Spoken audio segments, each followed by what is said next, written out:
right, Marcus, I am so excited that we finally got a chance to do this. I mean, how long have we been talking about doing this? Since we've met. It's unbelievable that I know you're busy. I know you're very busy. You got a lot of projects you're working on. So very happy that we got a chance to sit down and actually do this. So before we get started, what I want to do is kind of let our audience understand who it is exactly I'm talking to. You just spend a few minutes telling me who you are and kind of where you're from and things of that nature. So before we dig into the actual interview. No problem. Well, I'm Marcus Davis, friends with Scotty, and been working in the music business now for at least I'd say about 13, 14 years now. Started off as a professional singer working for Disneyland, and then that took me to Japan working for Universal Studios as a singer. Met a half Filipino, half American in America that we ended up working together as professional singers. After our contracts ended in Japan, we decided to produce an album on my now wife, produce an album on her and come to the Philippines and pursue a career in working together and doing original music and just kind of going down that road and instead of going back to America. So we just wanted to try it out for a while. We really enjoyed Asia. And we did that, and now we're going on 10 years of being here in the Philippines after a 2-year stint in Japan.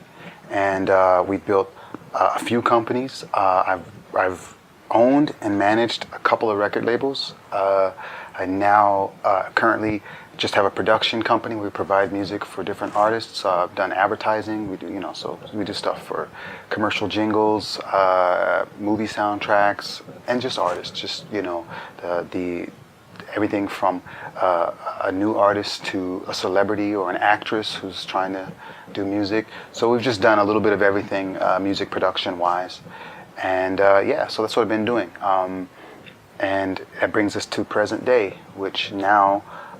Still currently working as a record producer. Also have other businesses that are not necessarily they're still in the music world, but they're not necessarily record production, which we could talk more about at some time. Absolutely. But yeah, so that's what's happening. We've had a lot of deep discussions about music, off camera, offline, things of that nature. So what I really want to dig into is kind of get your perspective, because I've learned a lot from you, whether or not you realized it during our conversations, right? So I think the best way to begin this conversation, one of the first questions I want to ask you is, we're here in Asia, right? And I think the big, misconception to the outside world is, that all the music's coming from the United States or all the music's coming from the big markets. So to begin the conversation, what can you say about the music scene here in the Philippines specifically? I think honestly, talent-wise, Philippines has some of the strongest talent in the world. I think they could easily compete with American talent. I agree. In terms of I think art comes from struggle. It comes from people feeling like they need to be heard. And so in places like the Philippines, they're no stranger to struggle. And they want a voice. And through that, they sing, they rap, they write, they produce. And that's heavy here. It's big here. The problem is, when you get to the pro level in terms of production value and things like that, those types of things are skills. They're not just talent based. They're skill based.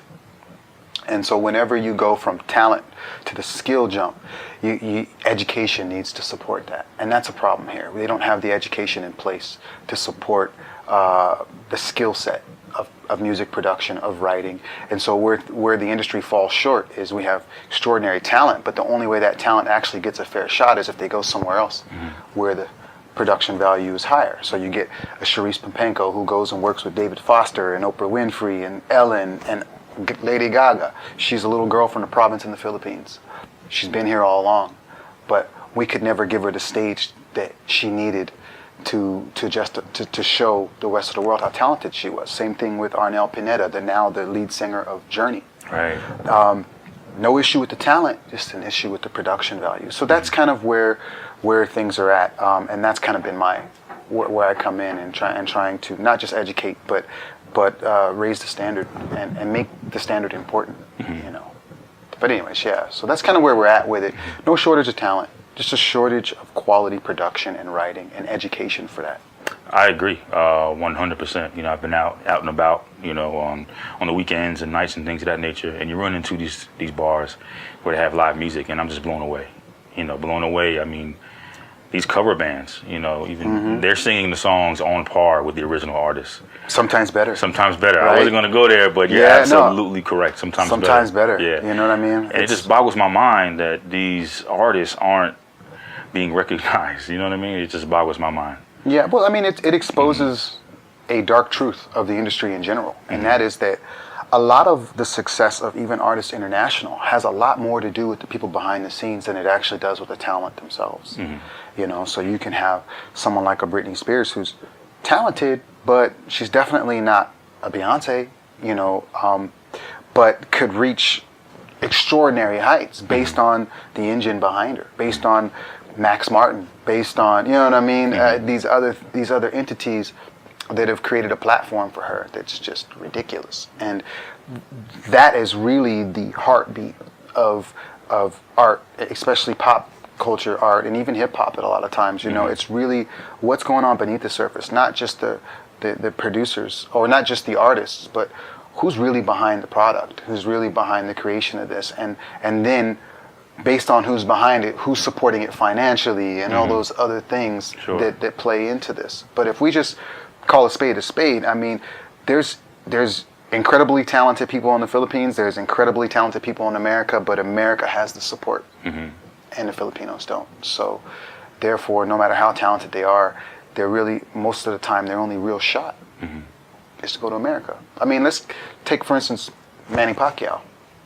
I mean, he's been an incredible fighter since the moment he came on the market, but in order for him to be recognized as one of the best ever, he needed to go to America and do it. You know what I mean? Yeah. And but if he would have just stayed here in the Philippines and continued to beat up everyone here, no one would care. And not only would no one care, but no one would really support that. You know what I mean? Like he probably still struggled to feed his family, you know. But that crossing the water, getting the support, getting that engine behind him, makes him the greatest ever. You know? Yeah, that's a good point. That's a good point. You know, through our discussions, we've talked a lot, as I said before, you know, and basically on what you said so far, you've obviously invested a lot of time, a lot of money, you know, a lot of blood, sweat, and tears into this business, you know, into this industry. So I'm very curious, like, what is your vision? I mean, you've obviously created, you know, a niche for yourself here, a home for yourself here. What is your vision? Well, you know, that's changed over the last decade of being here. You know, it's evolved into a lot of different things. I think business in general is my vision, not just the music business or entertainment business. I think business in general. And when you look at this economy rapidly growing from a third world country to in the next 10 years not being a third world country, geographically it makes sense for someone like me who's spent the time to really plant his roots in a country like this and build relationships that extend as far as the politically. You know what I mean? I've been behind a lot of political campaigns. I've done a lot of different things. So having that kind of reach in a country like this, it just makes sense to be here and to continue to evolve here right now. And whether that stays here or it branches more out into Singapore and Malaysia and other parts of Asia and possibly even Europe, you know, that's my vision, is to continue to evolve out of here. Based on the investment of time that I've put here. But it's much bigger than just music. You know what I mean? I think musically, if we're speaking on a music tip, the best that I could hope for at this stage is to create more education, you know, around my field. And I guess I'm sure we'll get into talking more about what that field entails and what production is and all that stuff. Yep. But I think generally, I'd like to create more education. I'd like to get in a position to get funding, to really give the behind the scenes the right education, the right opportunity to really allow the young talent to really shine, you know. And that starts with guys like me sharing the knowledge, building my brand to a point where people invest in that brand, and allowing me to expand and allowing me to reach that that market, that young hip market that they're in their bedrooms making records right now. Let's give them the proper education. Let's teach them how to mix records, how to master. Let's teach them, how to continue to evolve with the trends, keep up with the trends of music and evolve with the trends. Otherwise what you get is you get a young kid who, was getting started when I got here 10 years ago, who's now irrelevant. You know what I'm saying? He's irrelevant because he didn't have the education for him to keep up, I've been fortunate not to be irrelevant because I had mentors like Kashif. I had mentors like these guys in the LA that were working in every day and teaching me how to keep up, teaching me how to pay attention, how to listen, how to follow the money, and how to, all those different things that they just don't have here. So now some kid who was getting started when I came, he's now working a 9-to-5 job somewhere else because he can't, he hit a roof that he can't climb over. Right. Lack of education, lack of understanding of what he's really getting into. I want to provide that, and I think that's my legacy here. I made money off of the industry here. Hopefully I continue to make money, but more importantly, hopefully when I leave behind something that really made this place a better place, musically, art-wise. They can look back and say, the day that guy came, he changed the course of music and the importance of art in the country. That's really what I hope to at least start. I don't think I'm going to do it alone, but I think I could at least start it, because I've had enough success where people can say, okay, we'll give it a shot. We'll back one of your ideas. You know what I mean? Yeah. So, at least get it started and someone else pick up the torch after that. I'm so glad we were actually able to capture that, because that's the exact conversation we had a while back. And it's very inspirational because it's very important, learning the business side. Learning, it's one thing to be creative and to make music. And this is, again, what I learned from you. It's one thing, to create music, but it's another thing to understand how the business side goes so you can capitalize off of your You can time. monetize it. Yeah. Look, if you cannot monetize it, it just becomes a dream. And the dream stays a dream, rather than it be a goal, rather than it be something where it's like, okay, I started this 5 years ago as a dream, as something that happened that I did in my bedroom, and I set a goal. I accomplished that goal, and that moved out of that bedroom into a commercial property. Now I'm working with a host of artists, creating more content. I'm figuring out creative ways to pair that content with branding. That's the kind of stuff that where now someone can sit back 20 years later and say, hey, I invested time and energy into this, and it bared fruit. And it paid me back, and now I'm in a position to continue to bless the industry, continue to support it. And if you don't start monetizing it, then you don't really bless the industry. The industry doesn't bless you. It kind of dies when you die. You know what I mean? And then it's on to the next. Somebody else comes out, has a run, can't monetize it, so the industry stays where it's been for the last 40 years, which is what's been happening. Right. And it's not because the talent has stayed. It's because the monetization, the understanding of how to really turn it into money has not evolved for a lot of these young people. In America, they have the luxury of having an entertainment lawyer. We don't have entertainment lawyers here. They have the luxury of having real managers who guide these young, impressionable people all the way through their whole career. That doesn't exist here. So no one's really, supporting the evolution of art here. It's just more or less, can I take advantage of you for a while and then on to the next? Can I take advantage of you for a while, on to the next? So you don't get Jay-Z's here. You don't get Puff Daddies here. Guys who start off as artists and evolve into businessmen. That doesn't happen here. They just get used up and they get moved on, you know what I mean? And so creating that education is important so that these artists can leave a legacy. Interesting. I want to build off of something that you said earlier about the education aspect of it, and so I'm sure I told you this before, but I fancy myself a producer, or I used to fancy myself a producer, right? But after talking What changed? Well, I'll tell you, talking to you and people like you is what helped change my opinion, because now I wouldn't dare insult a producer by calling myself a producer. I make beats. I put those beats online and I share them. Right, and that's something that I enjoy doing, right? And I enjoy, artists playing around with my beats, and then sending them back to me. and creating what I call a song. You may call it something else. You may call it playing around. But, you know, that's why I call people like you super producers, because you manage a product from start to finish, right? And so I guess my question for you is, as a producer, what exactly is the role of a producer in the process of creating that almighty record at the end? Something that I can submit to a record company or, you know, submit, you know, as a product of mine. What is the role of the actual producer in that? Well, first of all, I'll start off by saying that is a question that's not asked enough in our business. And because I think people presume to know what a producer is, you know, somebody that makes a beat, something like that.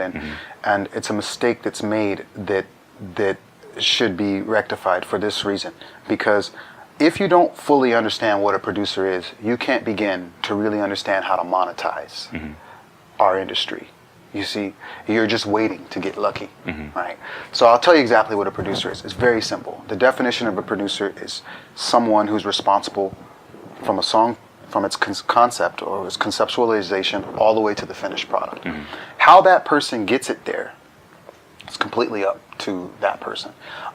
So this is where the misconception happens, because some young people believe to be a producer, they got to play every instrument, that they've got to do, you know, they got to know how to work an MPC and all these things. And so they spent all this time doing that, never really developing the right skill set to be valuable to the industry. So then you got people like Quincy Jones and David Foster's and stuff like that, who just have a big phone book. They've been working with amazing session players for a long time. So they don't actually get in the studio and thump out beats, but they're the ones that get called for the big projects, right? What they do is they say, okay, I know exactly who I'm going to get for the keys. I know exactly who I'm going to get for the drums. I know exactly who I'm going to get to mix this, exactly who I'm going to get to master this. Let me get on the phone. Let me get on the emails. Let me start coordinating to get from a concept to a finished product. So does that mean you got to be that version, or you know, it doesn't matter who you are as long as you get there, right? So for someone like me, yes, I play a few different instruments. I sing, I write, but I've learned how to be, in order to be effective in this country, I needed to step back from doing all that so much. I needed to use their local musicians. That's how I'm able to infuse the local sound with my sound. I needed to use local writers, you know, to create Tagalog lyrics. You know, sometimes I even use local singers and say, hey, you know what? I'm not going to come up with the melody. You come up with the melody, because your ear is going to be more inclined to be something that the locals will directly respond to. So don't let me, you know, sing you the melody. You sing the melody. It's knowing who to be in those situations. If you can do that, then you can go to any product. You can go to any record label. You can go to any, you know, entity that needs music, and you can say, what is your vision? I'm the guy who can bring that vision to life. That's what a record producer does. That's his job. You know what I mean? And to think, I mean, if you're not able to do that and you're just a guy that makes a beat, then you're hoping that what you can do somehow aligns with somebody else who needs that exact thing. Right. But the reality is, there's a whole bunch of you. There's a whole bunch of guys with Fruity Loops. There's a whole bunch of guys with Reason. There's a whole bunch of guys that are just making a beat, hoping that their beat will align with someone else's agenda. Your chances are better if you go ahead and build that skill set, because it's important to understand how to use the equipment. But then to zoom out and see the big picture, which is all about, who am I going to pay that can guarantee me a finished product? That's the producer who monetizes this. That's the producer that's going to make a living out of this. He's going to be the guy that may not have as fresh a beats as Pharrell, but you could count on him to bring your vision to life every time. That guy's going to get the work, and that guy's going to build the future and build a reputation, and, you know, and so on and so forth. Sure. And that's who I've been. That's who I've been into this country. Just a guy that says, hey, this is not about me. This is not about me proving that I'm the Timberland of the Philippines or the Pharrell of the Philippines. This is about me being able to give you better.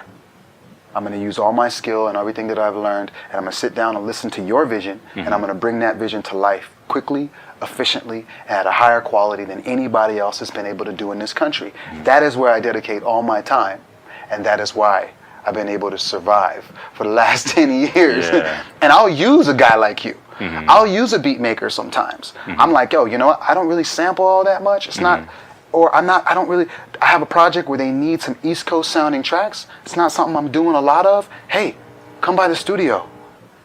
Use my equipment. I'll be right there. Get on this track. And then I'll pick up the phone and call the appropriate rapper. Get on this track. And if it's something that needs to be Tagalog, I'll get a Tagalog writer. Come help this rapper. Let's come up with a hook. Let's make it happen. And then when you're all gone, I'll sit there and edit it and mix it and make sure it's exactly what my client needs to do whatever they're trying to do with it. That's how I do it. And that's what a producer does. Doesn't matter how he does it. If I had the ability to sit down and produce that track, rap on that track, mix and master that track, I would do that. And sometimes I do for particular projects. But when I don't, I have enough sensibility to know that that doesn't mean that I still can't get the job done. It now just means I have to use my resources. And that's really all a producer does. That's all he is, a resourceful person.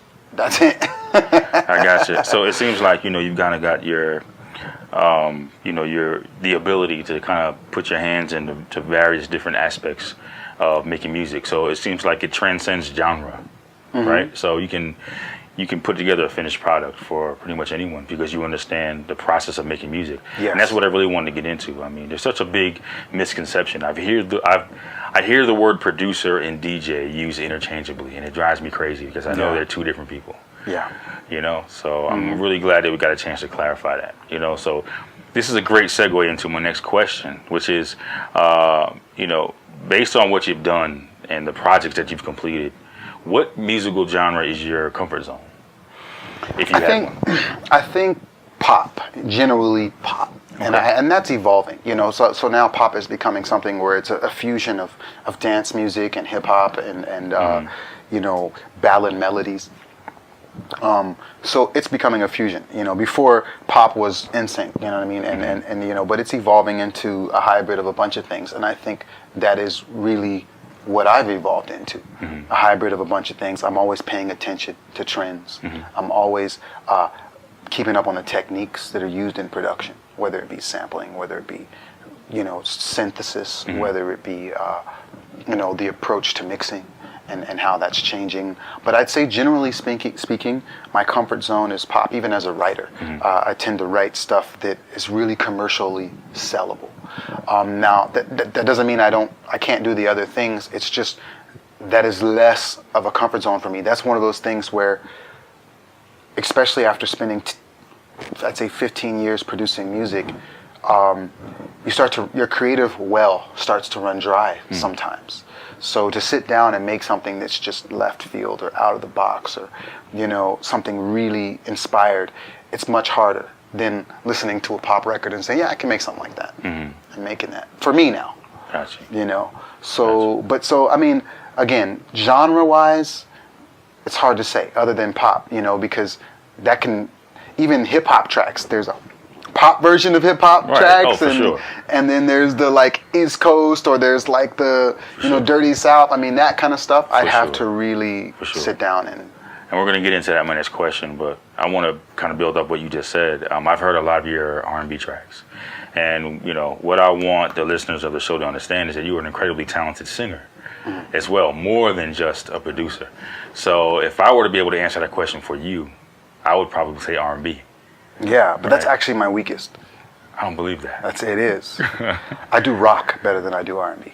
I would like to see that actually, but I've heard your R&B tracks, man, and I'm telling you, it's incredible. It's incredible. It really is, man.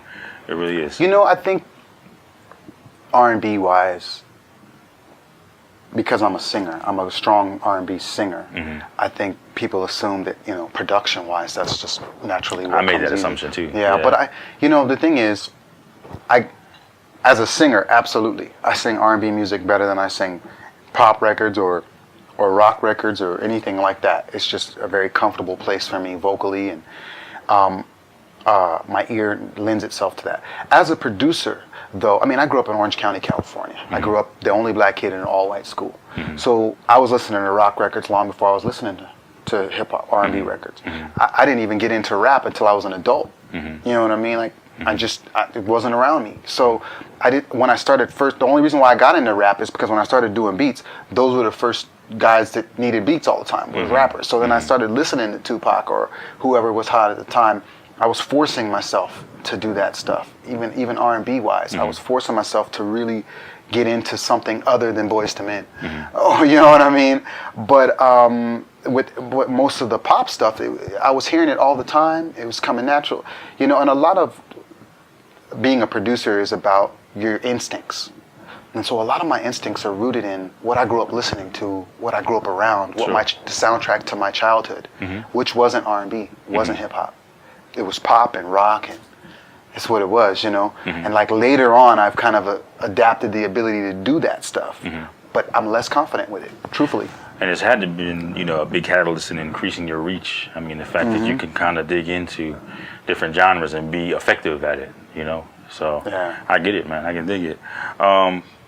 So my next question, I mean, over the past year or so, I've been kind of digging myself deeper into the hip hop scene, specifically the hip hop scene here in the Philippines. And one of the things I've noticed, and again, it surprised the hell out of me, is that there is a Greenwich Village, like artistic, like trendy scene here with regard to hip hop that you would not know unless you... I told you about it when we first met. Well, yeah, you were like, really? Yeah, you would not know it existed unless you immersed yourself in it.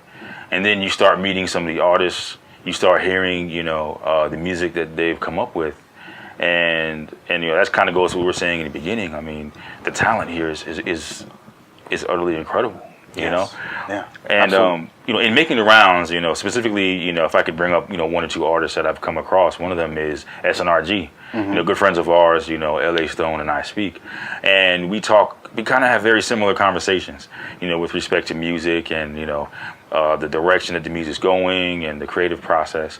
And the common thing that comes up through most of those conversations is Marcus Davis Jr. Hopefully all good things. All good. All good. Your name comes up when they talk about what they aspire or, what projects they want to begin working on, things of that nature. So your name comes up, almost every time. This is circle of artists we're talking. Yeah. Marcus Davis. You got to work with Marcus Davis. Why? You got to ask them. I don't know. Maybe they're losing their minds. I don't know. I'm just kidding. I think it has a lot to do with the integrity of the sound. I think, if I'm being honest, even with myself, I think that there are constantly young, new producers that are coming out with stuff that I struggle to keep up with them, locally. I mean, there's guys that, that's the thing about this industry that we're in, like, you get old, you know what I mean? Your tastes get old, you get more sophisticated, so your choices are more sophisticated and less grounded in the young, hip thing. So I struggle to keep up with the young, hip guys. And I think there are plenty of guys out there that are doing tracks that are just as strong as mine, and in some regards, even stronger. But the reality is they're beat makers. And so if you ask the why, they don't understand how to be record producers. So being able to take that artist and that artist's idea and get it from a concept all the way to a finished product that they can respect and appreciate and want to go out and represent. There are guys out there that will make a beat, give you the beat and be like, good luck. Good luck. Yeah. And then I can't give you much more than that. And then, you can come to my studio and we can vibe out, and the vibe out turns into halfway getting through a song that never really gets finished because they don't really have the experience to make every moment count, and they don't have the experience that when that artist gets stuck, when that artist has writer block, or that artist is not sure what to do, to be able to advise them. You mentioned SNRG. They're very talented, but they're also very unexperienced when it comes to the studio experience. So for them, they come in with ideas, but somebody's got to take those ideas and say, okay, we're going with this. All right, let's do this. Let's play it back. Let's hear it. Rather than shoot out a million ideas, let's get to this one idea. Let's go with this. Let's finish it, and then we can make an intelligent decision about whether it works or not. And then when I hit the playback, it doesn't sound like a hot mess. I hit the playback, and it sounds like a record. Yeah. It inspires a person sitting there listening to it. That's all part of the experience. Yeah. I've sat in sessions with guys that they'll record a bunch of stuff in the computer and they'll hit play and it'll sound like a hot mess. How can you make a decision? How can anyone make an informed decision about what to keep or what not to keep when it all sounds crazy? Right.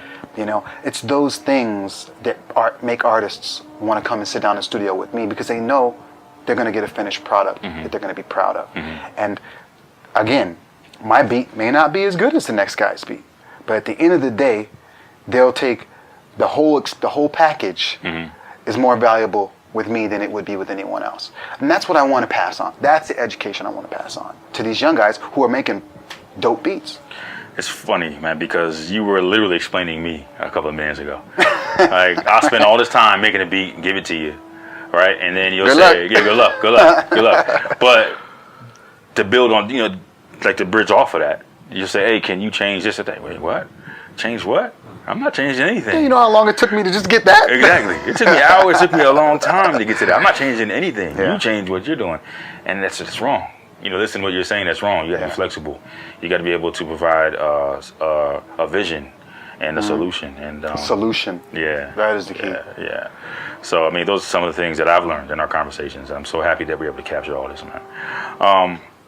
All right, so any new projects or artists that you're currently working with or working on that you can share?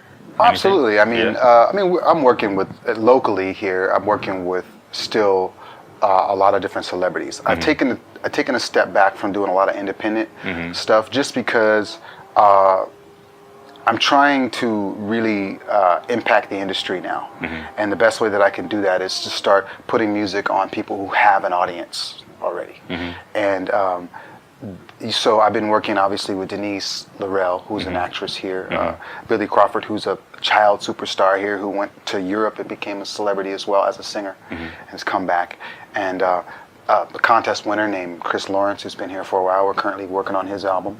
Nice. I'm also working with a Nigerian buddy of mine who's actually doing an anti-drug campaign that's not only focused for here, but also Nigeria and tied up with the Nigerian government and those kind of things. So I guess the Nigerians have kind of gotten a reputation here in Asia for being like drug peddlers or whatever. Sure. So they're trying to kind of clean up that image and also encourage young Nigerian youth that, hey, represent us well.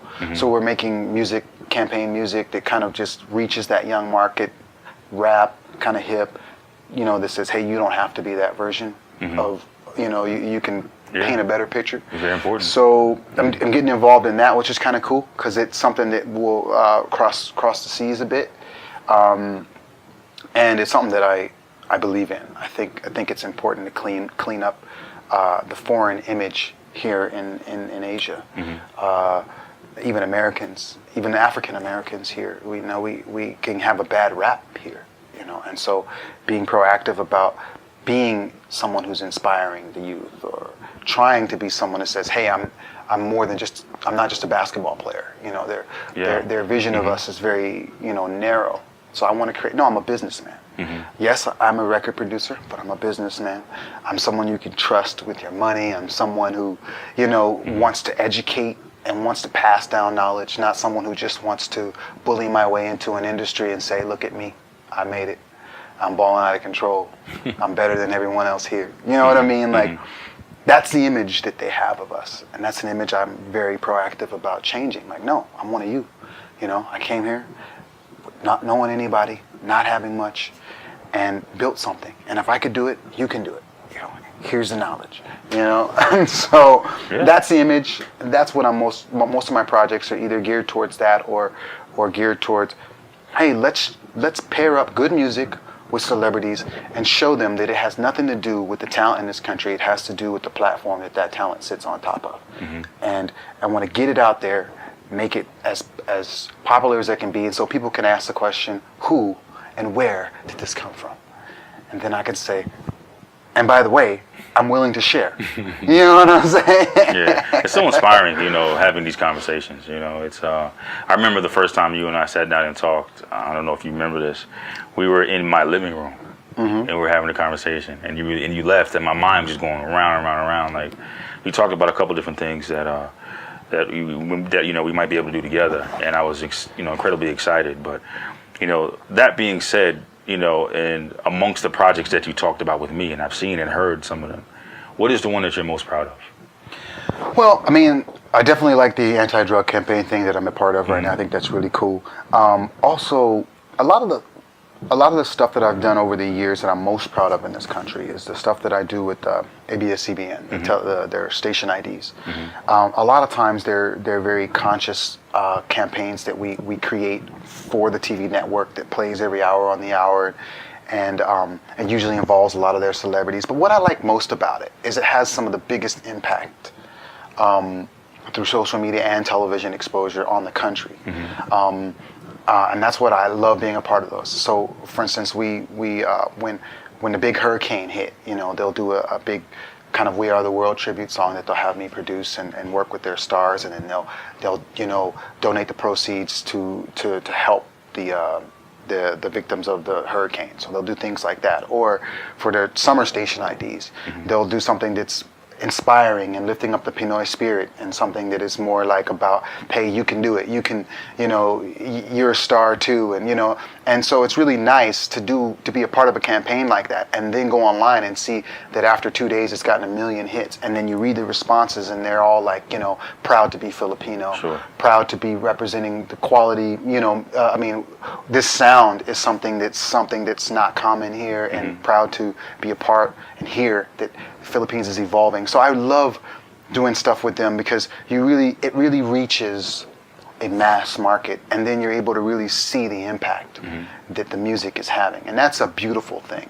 It's better than having a #1 hit on the radio that kind of comes and goes. And I do the Christmas stuff too for them, and I still, it tickles me. I did a Christmas station ID for them in 2008, and it tickles me to be sitting at a friend's house and hear carolers come by and sing the Christmas song that I wrote for ABS in 2008, 8 years later. It's funny you say that, because I remember the first time you told me that. My next question, you actually just answered it. The question was, are there any projects that you've worked on that meaning we, like the audience and your fans, would be surprised to know that you worked on? And I think that's probably got to be near the top of the list. Oh, absolutely. Absolutely. Right. I mean, because it's one of those things that, Christmas songs, it's hard, even if we look at the States, who has come up with an original Christmas song that has really stood the test of time? I can name one person. Who? Or Mariah Carey. Yeah, I was going to say Mariah. Right? I mean, she's the standard when it comes to, when it's Christmas time, you hear Mariah, it's Christmas time. Yeah, and there's she's got 1 or 2 of those classic hits that have stood the test of time for Christmas. Christmas is not like every year someone comes with something that everyone remembers. So it's one of those things that if you're able to penetrate the market with a Christmas song, it's a big deal. It lasts for sometimes hundreds of years. You have Jingle Bells, you have, right? So to have a song like Star ng Pasko that I did, that happened in 2008. And mind you, since 2008, I've done just about every one of their Christmas station IDs to the present day, which we're in 2016. So that means I've done 8 Christmas station IDs, but there's only one that people carol when they sing. The very first one I did. And that carolers are singing it, regularly. That I had a lady walk up to me and say, at my corporate Christmas party, every year we do a production number to that song.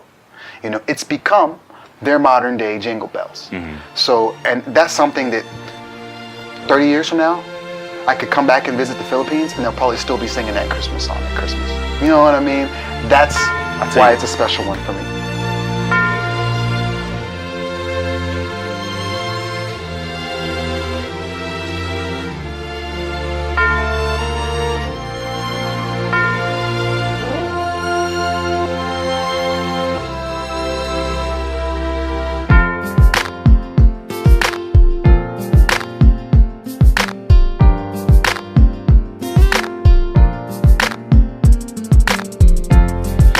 Kailan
I tell you what, one of the things that really affects me personally is that in working here and being here, it's very difficult to be away from home. And I'm sure you understand. You've dealt with that as well. Yes. And Christmas here is big. Christmas in the Philippines is huge. You Yes. know, and that's one of the things I like about this country. I mean, Christmas was huge for me growing up as well. And I remember, my wife and I moving and getting our first place and Christmas time coming up, hearing her sing those Christmas carols from the ABS-CBN station ID. Oh, she did too? Absolutely. Oh, there you go. I mean, walking around the house singing that. Not just her. That's great. But like her Yeah, sisters the helpers and her mom and stuff. Absolutely.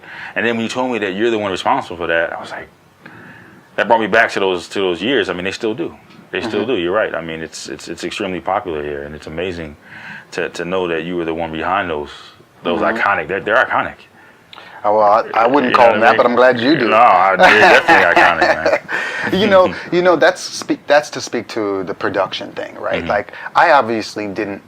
They're in Tagalog. I obviously didn't write the lyrics. I had help with the melodies, but where my expertise came in is I coordinated it. I took someone's lyrics, I got the right artists together, and I got us in a room, and I started arranging the music, and I said, okay, this works, this doesn't.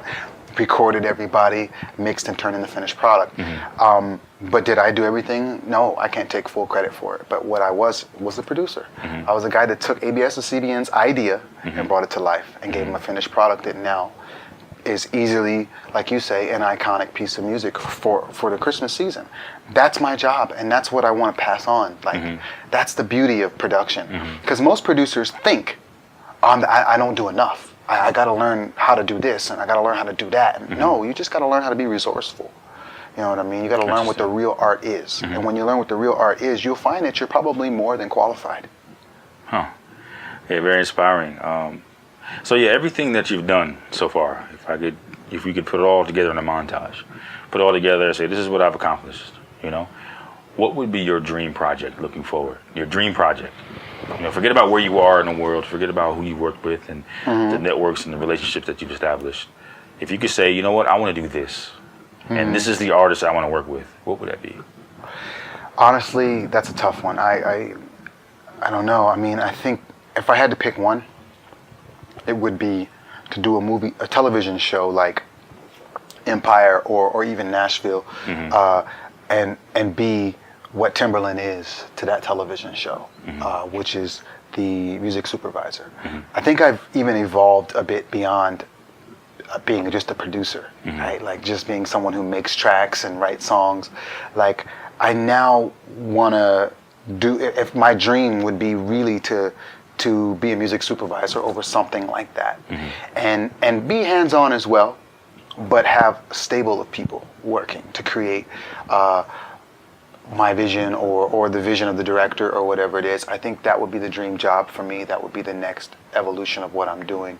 Because after 15 years of just being in studios and stuff like that, like, to be honest with you, my dream involves less of being in a studio and more of being hands-on in terms of putting media and things together that push trends forward. And whether that be really hands-on or whether that just be a visionary and inspiring young producers and guiding them through what will work for the director or what will work for the campaign or whatever, that's more or less what I'd like to evolve to worldwide, not just within the Philippines, but worldwide. A project like that would be a dream for me. In terms of working with an artist, my favorite artist is John Mayer. Interesting. Yeah. Okay. So I would love to work with him, but I don't know if I'd be worthy. I think you're more than worthy. But I would love to work with him. But realistically, more of I'm at this stage in my life where I want to share other attributes other than the guy who can get in the studio and make a beat. I want to be able to be a leader. I want to be a teacher. I want to be someone who inspires, and I find that the studio limits me a bit. So my vision is moving beyond it. Interesting. I know that's weird. I mean, no, you talk to most producers, they're gonna be like, "Yeah, I want to just produce on everybody. I just want to be, Beyonce. I want." Well, that's the common question, right? Yeah. I think your answer is far more interesting. Thank you. I really do. It's honest, and I appreciate it. So you mentioned in the beginning of our interview when we got started, your wife Amber, right? And I've been lucky enough, and I say this because I've heard her sing. I've heard songs that you've played for me where she's on, and she is incredibly talented, right? So is there anything that she's working on now or anything that you're working on with her that we can talk about, that you can talk about? Because the world needs to hear Amber sing. She's unbelievable. She's an unbelievable artist. Yeah. Yeah. I think right now, if there's anything Amber's working on, I think she's working on falling back in love with the industry. I hope so. Yeah. In terms of actual projects, believe it or not, Amber's so integral into everything that I'm doing musically, because she's the one that speaks Tagalog. So when you talk about those station IDs and stuff that we've done, I mean, I can't do it without her. Some of my biggest hits in this country have come from me and her getting in the room and thumping out the melodies, and she'll be the one to sing the demo that everybody then copies. And so she's always involved, even with the advertising stuff that I'm doing. She's the one that sings a lot of my ads whenever it calls for a female. So she's always involved on that level, but you don't hear much about her because eventually her voice gets replaced with some celebrity or whatever here. Sure. But she is a backbone a lot of times of my ability to really penetrate this market and be able to get that local thing, But in terms of her personal project, I think she decided, and I respect her decision, to not go down that road until she's genuinely committed to going down that road, like until she's in love with it, until she's at a place where, she wakes up and goes to sleep thinking about her music. And she's really not there. Right now where she's at is she's been, like I said, I have other businesses and things like that, and she's a really business-minded person, and she's been really hands-on with running the other things that we both own, and I think she likes that. I think she genuinely likes that more than she actually likes making music. I don't know if she would admit that, but I can tell you, I've been with her from the start of her music career to her evolution outside of the music career, and I used to struggle to get her to want to be in the studio. I used to struggle to get her to want to go to a gig and perform. But when we got into the business side of things, in terms of, now she's managing other businesses and things like that, like I struggle to get her to put that down. I struggle to get, hey, come to bed. I struggle. I mean, I wake up. I mean, she wakes up before me and she starts working, and then I come home and she's still working. She's just outworking me all the time. And for me, that's an indication of someone who really loves it. You know what I mean? And I feel like she's exploring that now, and she should. She should, I got to tell you, I mean, you and your wife, Amber, are incredibly humble, right? You've played some demos, a couple of demos that she performed on. Yeah. And they sound like they will be hits. World class, right? Right? Yeah, she's got it. She's got it. But she's, sometimes ignorance is bliss. And I got that from Matrix. What I mean by that is that sometimes the less you know about this business, the better your chances are at it. And you just kind of go blind, and you just are in it, and you're just praying for a miracle, and sometimes a miracle happens. Sure. But when you get in this business and you know what really makes it tick, and you know what it really means to be a product, it becomes really difficult to get up and make music sometimes. And I think she struggles with that because we came here for her genuine love for wanting to share world-class music with her country, and she found out real quickly that no one cared. You know what I mean? That people were more concerned with, how come you're not wearing clothes that are more revealing? How come you're not going to sit next to this man? How come you're not flirting with this person to get the, you know what I mean? Women have it hard in this business. They have it hard. And I've just been privileged enough to be married to a woman who's been dedicated to this business, to actually see how much harder women have it than men. But they have it hard, especially if you're pretty. Because if you're pretty, all bets are off. No one cares about your ability. No one cares about your talent. You're automatically a viable resource just based on your look. And then that game starts. And that game is all about giving people the impression you'll sleep with them, giving people the impression that you are interested in them. They don't care about your talent after that, no matter how good you are. It's a different game. Whereas with me, I can walk into a room, be good looking enough for someone to say, okay, he's marketable, and then have enough talent for people to appreciate my talent, and people to say, I can use you for this. I can connect you to this. They can see all that with a man. They can't see that with a pretty woman. All they see with a pretty woman is she's a meal ticket. Like, put her in front of some people, put her in short shorts, and let her go to work. You know, and Amber's too intelligent for that. She's too intelligent for it. So if she was just some young, dumb girl, ignorant girl, she'd have a better shot. Gotcha. You know? Yeah. I tell you, Marcus, I know you're incredibly busy. And I always got appreciate time you. for this. I appreciate you giving your time. I mean, you and Amber. One of the things I appreciate about you and Amber, you guys are great friends first, before you're these incredibly talented artists that you are. So I appreciate you coming on the inaugural episode of this and doing this with me. Is there anything else that you want to tell your fans or your listeners before we close this out? Not much. I mean, you know, to be honest, I don't know if I have many fans or listeners. So I will say, you know. Rather than promote something of myself, I would say for those people out there who are inspired by this, who want to be record producers, who want to be in this business and want to find a way to monetize it, my words of inspiration would be, understand first that it's a business.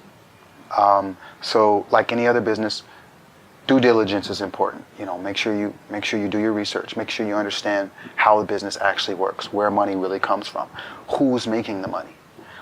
Start to do those things first before you just drown yourself in the studio, you know. And if you do those things first, you'll find that it is very possible to monetize it anywhere in the world, the music business. And your chances are much higher. And, you know, yeah, that would be my one bit of information that someone told me, my mentor, Kashif, who discovered Whitney Houston and Kenny G. And wow. He told me that at a very early age. And that stuck with me. Like he said, you know, no matter what you do, you will become dated. Your sound will become dated. Your imaging will become dated. You will become dated. Now the question is, in between the time that happens, how much knowledge do you really gain about this industry so that you can leverage that knowledge to always be relevant? You know what I mean? So he was doing it with me. He was bringing in some young, dumb kid who had all this talent and all this ability, but very little information, very little knowledge about the industry. He was educating me, but he was also using my skill set to keep himself relevant. And I watched him do it, and I watched him have success at it. And I said, that's who I want to be. That's how I want to do it. I don't want to be the guy who's 50 years old, wondering why this industry never gave me a chance. And now I'm too old and too dated to start learning. You know, so I started learning right then. Yeah. You know. Yeah. So yeah, that's my bit of wisdom that I would pass on. Don't be afraid to pull your head up out of the studio every once in a while and pay attention to the business. Gotcha. Social media, online presence, how can people get at you? How can they find you? I do have a Facebook. It's Marcus Davis. I'm not sure much. My wife sets all this stuff up. And I was absolutely not prepared. So you could tell I'm not a social media guy. Okay. I also have an Instagram. I think it's MKD Davis. MKD.Davis or something like that. Okay. Anyways, I'll be more prepared next time for that. But I think Facebook is a great way to reach out to me. Marcus Davis, Philippines. There's not a whole lot of me here. Shouldn't have much trouble finding me. And I run that. I love talking to people. People reach me there all the time. I keep in touch with people in the States that way. So. Gotcha. What about your music? Where can we find your music? It's going to be happening. It's coming up on iTunes, especially now. I have a reason. I'm going to continue these interviews and continue the social media world and promoting myself. So now I have some music that I'm about to put online on iTunes now. So that'll be coming soon. Keep an eye out for that. Hopefully, I'm looking at next month, as early as next month, putting my first EP up, which is just going to be 6 songs. Perfect. Yeah. All right, Marcus, again, thank you so much, man. I know Very you're welcome. incredibly busy. All right. Thank you very much. There you have it. Marcus Davis Jr., Manila, Philippines, The Life Podcast. Peace. The only thing constant is change. Protons and neutrons, we float on. Time is just the page that history's wrote on. Faith is all we really have to go on. Are we alone? Nobody knows. time's just a brushstroke on this canvas. So I do my best to paint it heavy-handed. And life may not turn out the way I planned it, but whatever, man, YOLO. You only live once. We live, we die, we play our parts in this theater of life. Theater of life. We fail, we try, we give our hearts in this theater of life. But all we know for sure, the pages keep turning, turning, turning. The pages keep turning, turning, turning. The pages keep turning, turning, turning. Through space and time, we can't rewind.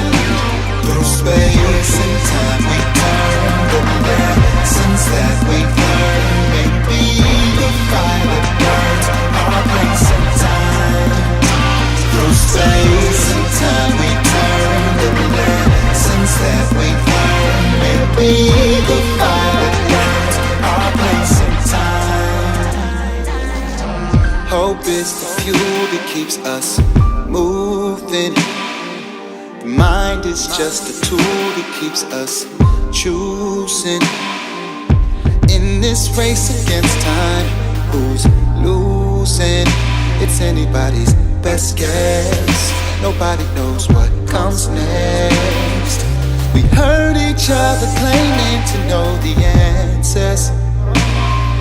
The lies burn through the truth just like a cancer. All we really have is one another. We should hold on with both hands.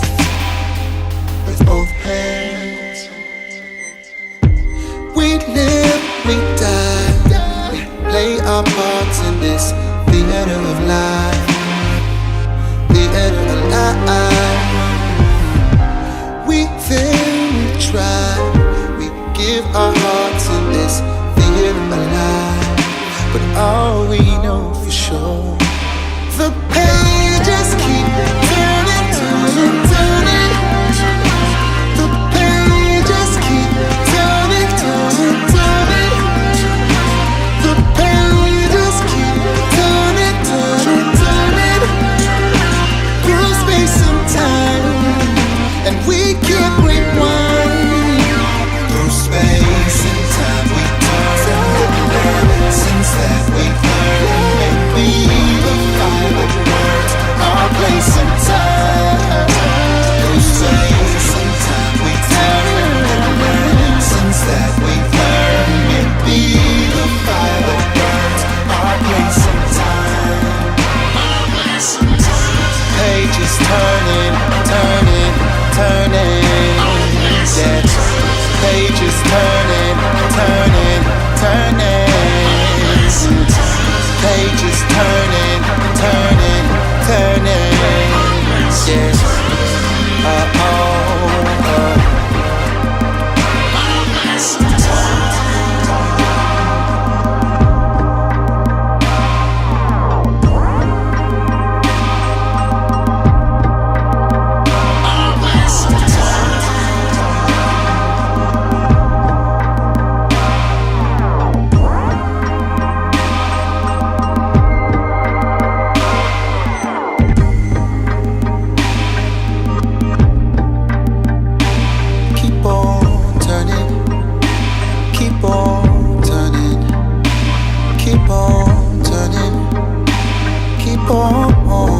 Turning through space and time, we turn the left.